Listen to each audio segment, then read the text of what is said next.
Hi, so I will be sharing कि 80 से 90% relationships आजकल क्यों फेल हो रहे हैं।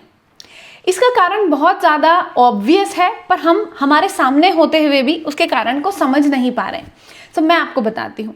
Social media exposure, internet exposure की वजह से हमारी सेल्फ आइडेंटिटी, हमें क्या पसंद है, हमें क्या नहीं पसंद है, आइडियल इंसान को कैसा होना चाहिए, आइडियल रिश्ते को कैसा होना चाहिए, आइडियल वेकेशन कैसे होना चाहिए, आइडियल कैसा घर होना चाहिए, इसका बहुत बड़ा दोस्तों हाइप है। और इसका एक बहुत बड़ा दुष्परिणाम है कि क्योंकि हमें बहुत सारी चीज़ें पता चल गई, तो हम हमारे पार्टनर और हमारे रिश्ते के लिए उस रिलेशनशिप में जाने के पहले, शादी के पहले एक मेंटल इमेजिनरी चेकलिस्ट रेडी कर लेते हैं।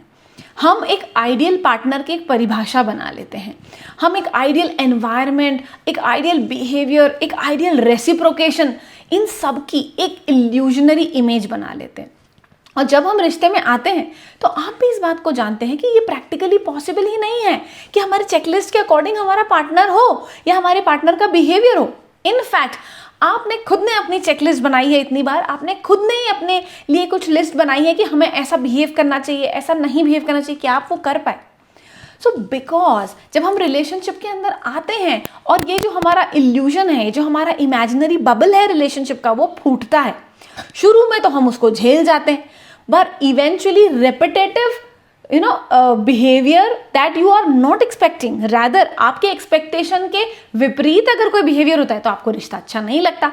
और हाँ दोस्तों, अगर आपके चेकलिस्ट के अकॉर्डिंग आपके पार्टनर का बिहेवियर होता है तो आप बहुत खुश हो जाते हैं। इनफैक्ट आप सोशल मीडिया पे उसको पोस्ट करते हैं और लोगों को बताते हैं कि देखिए ये है मेरा पार्टनर। क्यों? क्योंकि आपको एक इंटरनल फुलफिलमेंट दे रहा है कि आपने जो सोचा वैसा हो गया। वैसे भी व्हाट वी एक्सपेक्ट अगर वैसा होता है कभी भी हमारी जिंदगी में तो हम खुश होते हैं, ठीक है। और हमको ऐसा लगता है कि भैया जब हम जो चाहेंगे वो होगा तो हम खुश, और जो हम चाहते थे वो नहीं होगा तो हम ना खुश। और यही चीज हमारे रिलेशनशिप के अंदर आ रही।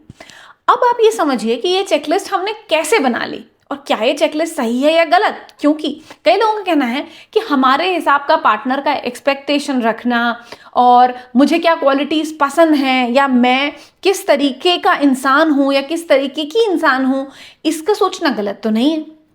तो दोस्तों बिल्कुल गलत नहीं है, पर अपने पार्टनर से अनरीजनेबल एक्सपेक्टेशन रखना ये तो गलत है। अगर आप किसी रिश्ते में हैं तो आप एक चीज ये समझिए कि आप भी परफेक्शन का चोला पहनकर नहीं आए हैं।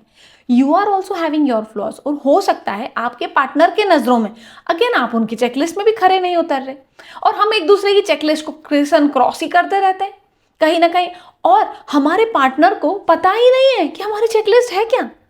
और वो ये सदमे में रहता है या शौक में रहता है कि भाई ये मैंने इतना अच्छा करा और क्यों मेरा पार्टनर या मेरी पार्टनर मुझसे इस तरीके से बिहेव कर रही। और जब वो चीज़ें बहुत बढ़ जाती हैं, जब वो झगड़े हो जाते हैं, तब कभी गुस्से में हम ये चीज़ बोलते हैं तुम ऐसा करते हो, तुम ऐसा करती हो, but that's not the solution. So this is one of the very big reasons कि now that we know how an ideal husband should be, how an ideal wife should be, so we create a imaginary illusionary checklist, और हम बिना हमारी partner को बताए हम उस checklist को ही टिक करते रहते हैं, और सबकॉन्शियसली हम ये चेक करते रहते हैं कि हमारा पार्टनर उस चेकलिस्ट पर खरा उतर रहा है कि नहीं। और इवेंचुअली अगर आपको 2-4 महीने में ये चीज पता चल गई कि भाई ये तो मेरी एक्सपेक्टेशन के हिसाब का पार्टनर नहीं है, या probably I am not able to match according to his or her expectations, so we fall apart.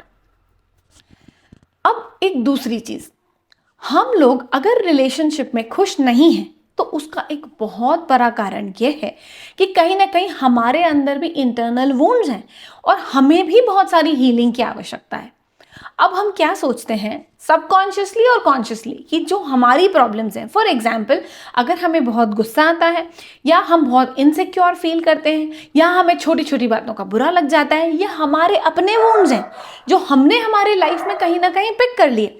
अब हम ये एक्सपेक्ट करते हैं कि हमारे पार्टनर आए जिन्हें हमारे वुंड के बारे में कुछ पता भी नहीं है ना, और वो आए और वो हमारे वुंड को हील कर दें, वो हमारे घाव पे मलहम लगाएं और वो हमारा ध्यान दें। जैसे अगर हमें पता है कि हमारे चाइल्डहुड में कुछ ट्रॉमा रहा है, सो हम एक्सपेक्ट करते हैं कि हमारे पार्टनर आएंगे और उस वुंड को और उस ट्रॉमा को हील कर देंगे, and that is a very unreasonable expectation dear friends.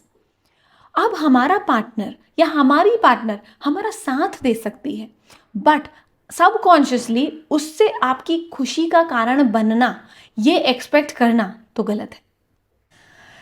अब जब हम ये जान गए हैं कि इसका कारण क्या है, तो इसको रिजॉल्व कैसे करेंगे? रिजॉल्व करने का तरीका है कि पहले तो आप अपने ज़िंदगी के लिए अवेयर होकर अपनी ज़िंदगी की रिस्पॉन्सिबिलिटी लीजिए। जो आपने सोचा कि मैंने ऐसा इमेजिन करा था कि मेरी वाइफ बहुत अच्छा खाना बनाएगी and you have associated that with your happiness कि I will be very happy, this creates an unnecessary pressure on your wife और योर हस्बैंड टू कुक। हमारी एक्सपेक्टेशन बताना अच्छी बात है, पर किसी के अंदर इस चीज़ का या रिलेशनशिप में इस चीज़ का प्रेशर देना बहुत खराब बात है। तो आपके जो वुंड्स हैं, जो आपके ट्रॉमा है, वो आपकी रिस्पॉन्सिबिलिटी, आपके जो हीलिंग है वो आपकी responsibility. And if you have an imaginary checklist, so better tell your partner before entering into a serious relationship.